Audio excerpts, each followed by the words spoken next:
En Mateo capítulo 9.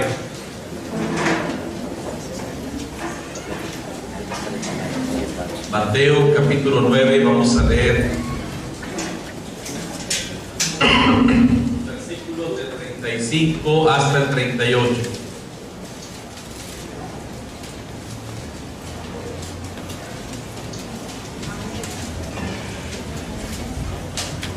Mateo 9, del 35 al 38. Bien, la palabra del Señor dice así: recorría Jesús todas las ciudades y aldeas, enseñando en las sinagogas de ellos y predicando el evangelio del reino, y sanando toda enfermedad y toda dolencia en el pueblo. Y al ver las multitudes, tuvo compasión de ellas, porque estaban desamparadas y dispersas, como ovejas que no tienen pastor. Entonces dijo a sus discípulos: a la verdad la mies es mucha, mas los obreros pocos. Rogad pues al Señor de la mies que envíe obreros a su mies. Oremos. Padre, gracias te damos una vez más por la bendición que nos concedes de estar aquí reunidos en tu nombre. Y ahora, Señor, nos disponemos con todo nuestro ser para, Señor, recibir tu bendita palabra. Queremos, Señor, que nos alimentes nuestro espíritu. Y, Señor, tu palabra claramente dice que no solo de pan vivirá el hombre, sino de toda palabra que procede también de tu boca. Señor, queremos entonces alimentarnos. Suplicamos que tu Santo Espíritu nos guíe en este momento, en este tiempo de reflexión bíblica. Y, Señor, hables a nuestro corazón. Y al iniciar, Señor, este desafío de esta campaña o de esta serie de estudios en las que vamos a entrar como iglesia, nos prepares, Señor, y nos permitas integrarnos en tu visión.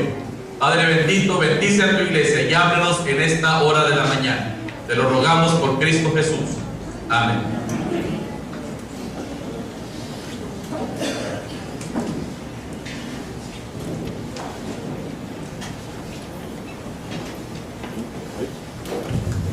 Estamos haciendo nuevas pruebas ahora. Bien, hermanos, vamos a continuar.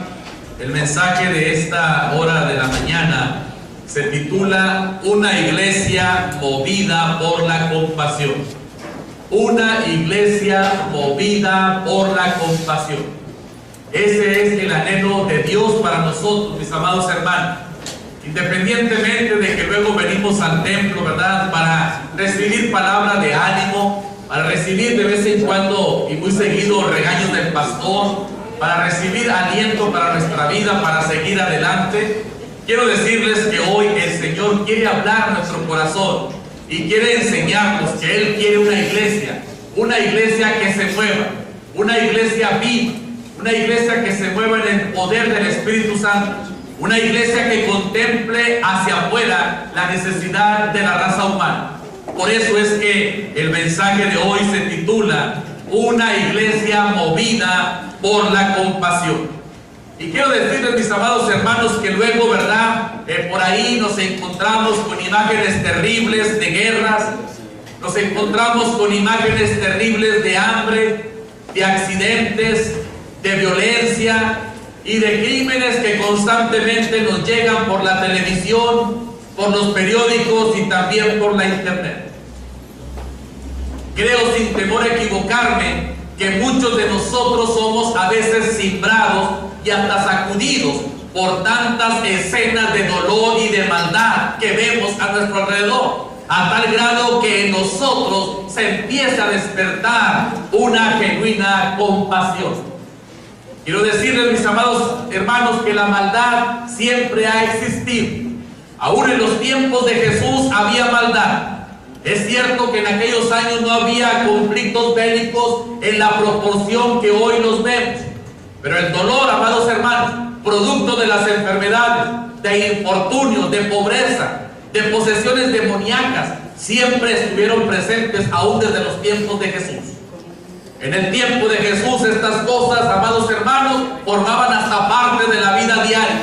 Había en aquellos tiempos multitudes cansadas y agobiadas por todo tipo de problemas Y tal condición, dice la Biblia, despertó en Jesús una gran compasión. ¿Se pueden imaginar ustedes en este momento la escena? El Señor Jesús a lo mejor parado en el centro de Jerusalén, a lo mejor caminando por Galilea, caminando por Capernaum y muchas otras regiones.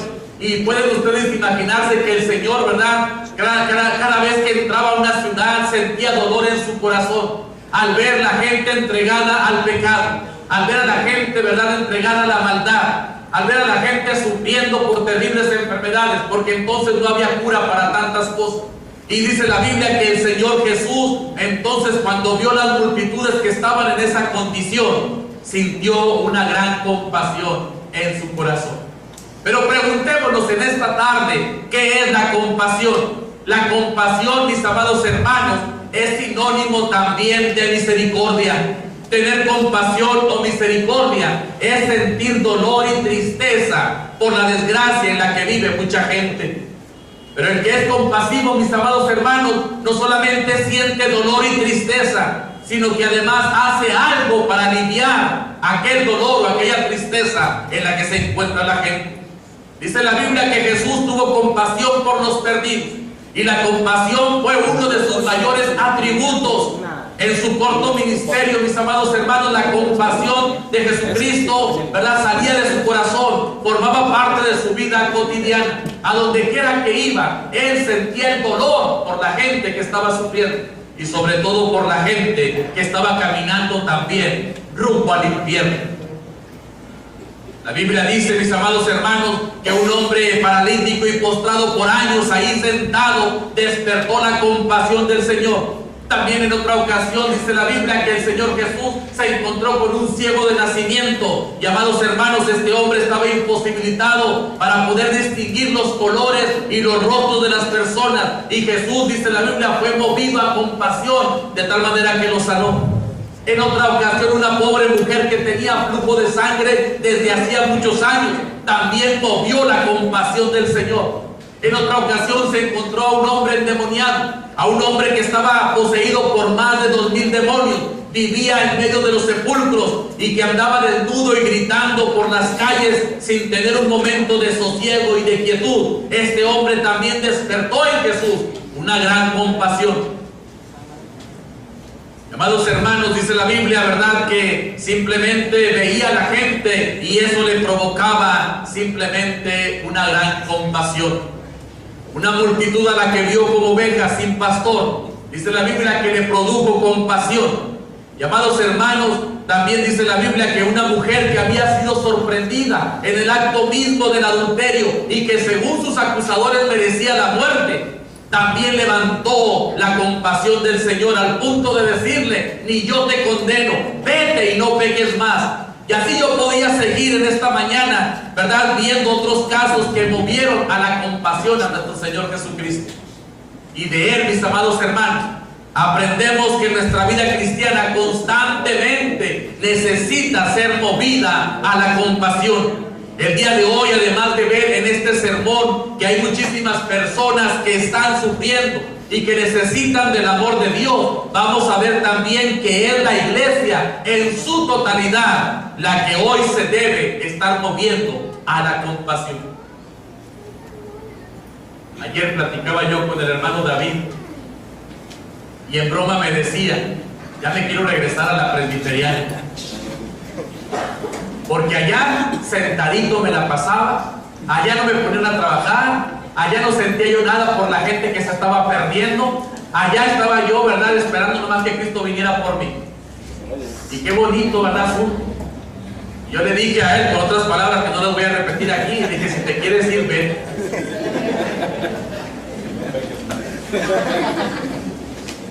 Porque en son de broma a veces les digo: pues lárguese. Pero en esa condición en la que él vivía y muchos más, amados hermanos, y aún muchos dentro del pueblo bautista, están, como dicen en mi pueblo, que ni frío ni calor les da. Que la gente puede estar caminando al infierno y nosotros cruzados de brazos, sin siquiera mover un solo dedo para hablarles del amor de Cristo. Hay gente que se conforma con ser salva solamente ella y los demás que se los lleve el diablo. Hay gente que dice que el mundo ruede. Yo ya soy salvo y con eso me conformo. Pero el Señor nos va a pedir cuentas de nuestra familia, nos va a pedir cuentas de los amigos y vecinos con los cuales conversamos de todo menos de Cristo. Y amados hermanos, hemos sido llamados entonces a imitar al Señor Jesucristo. El Señor Jesucristo, mis amados hermanos, dice la Biblia, sentía compasión por la gente. Y no solamente sentía que se les volteaban las tripas allá adentro, sino que además en otro momento la Biblia enseña que el Señor lloraba por la gente. Murió su amigo Lázaro. Dice la Biblia que Jesús lloró ante la tumba de su amigo. Y en otra ocasión Jesús, queriendo entrar a la ciudad de Jerusalén para compartir el Evangelio, dice que lloró ahí a las afueras de la ciudad, porque deseaba la salvación y la redención de su gente y de su pueblo. Mis amados hermanos, necesitamos nosotros también como iglesia, todos nosotros necesitamos ser movidos a la compasión. Cuando vemos esas noticias en los periódicos, cuando vemos aquellas noticias escalofriantes en la televisión y en el internet también, deberíamos de levantar clamor delante del Señor. Mínimo eso deberíamos estar haciendo. Veamos pues con la ayuda de Dios cómo y de dónde nace la compasión y cuál debiera de ser el resultado de esa compasión. En primer lugar, quiero decirle que la compasión nace de cómo vemos a las personas. El versículo 36 dice: y al ver las multitudes tuvo compasión de ellas, porque estaban desamparadas y dispersas como ovejas que no tienen pastor. Es muy obvio, mis amados hermanos, que la mirada que Jesús tenía y que tiene de las multitudes es muy distinta al resto de las miradas que otros han tenido. Las ciudades modernas, por ejemplo, hoy en día, las ciudades modernas se han erigido con un gran resplandor de elegancia, que no han dejado oculta su soberbia. Las grandes metrópolis se jactan hoy de poseer los mejores estilos de construcción, combinando lo antiguo con lo moderno, y hasta son capaces de desarrollar un sistema de vida sofisticado para hacerle la vida más confortable a sus ciudadanos. Y esto hace que la mirada de un ciudadano o de un visitante no siempre sea despertada a la compasión, sino que más bien su mirada despierta a la admiración y reconocimiento de la belleza arquitectónica. Y de ahí en esas ciudades la gente parece que se muestra feliz. La gente en esas ciudades hermosas parece satisfecha, parece triunfadora y hasta divertida. Y todo esto contribuye para que aún los creyentes de dichas ciudades sean contagiados de la misma forma de vida y de la misma forma de pensamiento. Pero la mirada de Jesús, amados hermanos, óiganlo bien, la mirada de Jesús era diferente. ¿Cómo veía Jesús a las ciudades y a las multitudes? Pregúntese, ¿cómo veía Jesús a las ciudades y a las multitudes? En primer lugar, podemos decir que Jesús veía a las multitudes con una mirada sensitiva, porque Él veía en cada persona, no su apariencia física. Él no miraba su vestimenta, Él no veía sus casas, Él no veía sus comodidades, Él no veía sus profesiones, Él no veía sus logros, Él no veía su religiosidad. Él más bien veía sus corazones. Y en sus corazones podía ver el Señor Jesús un gran vacío espiritual que no había sido llenado con ninguna de las cosas que acabo de mencionar. Jesús, dice la Biblia, que tuvo compasión de las multitudes porque las vio desamparadas y dispersas, las vio esparcidas y desparramadas, llenas de problemas y de necesidades, las vio como ovejas sin pastor. Y sabe una cosa, una persona desamparada es siempre pues fácil de la acción del enemigo. Cuando las ovejas tienen un pastor, este las protege, este pastor las defiende, les provee de alimento, les provee de agua fresca. Y con todo esto Jesús nos quiere decir a todos los que estamos aquí y que pertenecemos a su iglesia, que así como Él veía las multitudes, así mismo las debemos de ver también nosotros. A nosotros nos tiene que importar, mis amados hermanos, el estado de abandono espiritual en que la gente se encuentra. Así como Jesús, debemos de sensibilizarnos también nosotros. Debemos de ver el peligro latente en que las multitudes se encuentran, y sobre todo debemos ver que están en peligro y también están a merced del diablo, del enemigo de las almas, quien, como ya sabemos, las quiere devorar y destruir. y llevar sus almas al infierno.